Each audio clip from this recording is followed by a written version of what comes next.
Honey, now you'll just do fine. No, I won't. I remember the last time I tried to give a speech. I was in high school. Do you want to hear about it? Would you follow us if we tried to make a run for it? Yes. You were saying? It was my high school graduation. I was valedictorian. You were valedictorian? Yes. I was 4th out of 19 graduating seniors. Anyway. Wait a minute. Rose, if you were 4th, how were you chosen valedictorian? The same way every high school chooses the valedictorian. We drew straws. And you picked the biggest one? I don't like to brag. Anyway, the topic of my speech was, there's a big world out there, but you have to change buses in Tyler's Landing if you want to see it. Well, graduation day came and everybody was there. The mayor was there, his wife, old Johansson, young Johansson, big and little Gustav, the Stringmeyer twins, Fat Jerry. Will you get to the point, Rose? The point is, I choked, wimped out, froze on the spot. Since that day, I have never been able to speak in front of a crowd. I say next time we try and outrun her.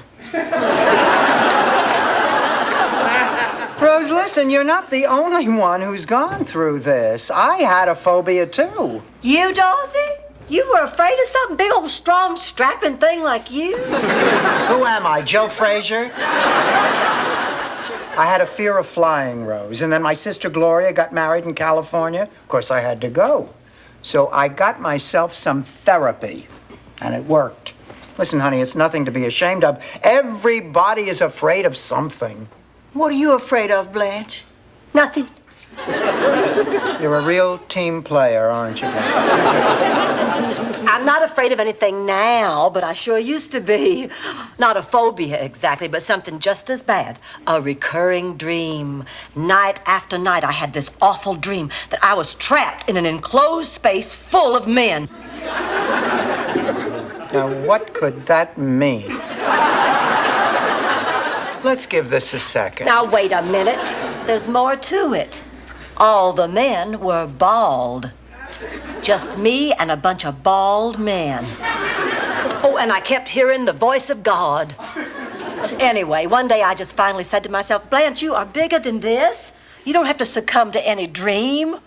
Unless it involves meeting Mel Gibson at an oyster bar. And just like that, it stopped. Mind over matter. You can do the same thing, Rose. Oh, I don't know. Oh, come on. Of course you can. You just have to think positively. That's right. Listen, why don't you go to your room right now and start working on your speech, and then after a while you can try it out in front of me and Dorothy, okay? Okay. Yes, go on. Go on, Rose. Go on. You know, I'm going to tell you something, Blanche. I'm sure glad I am not in her shoes. Oh, I'd hate to have to give a eulogy. What if it was my eulogy? What? What if you were giving a eulogy for me? What would you say? Oh, come on, Blanche. No, I'm serious, Dorothy. What would you say? Well, I guess I'd say that you were a lovely, generous person and, you know, one of the best friends I ever had. Nothing about my looks. No, I'd say that you were one of the prettiest friends. One of? The, Blanche. The prettiest. What would you say about me? Dorothy, come on. I told you. You can tell me. All right. Well, I would say I always felt safe having you in the house.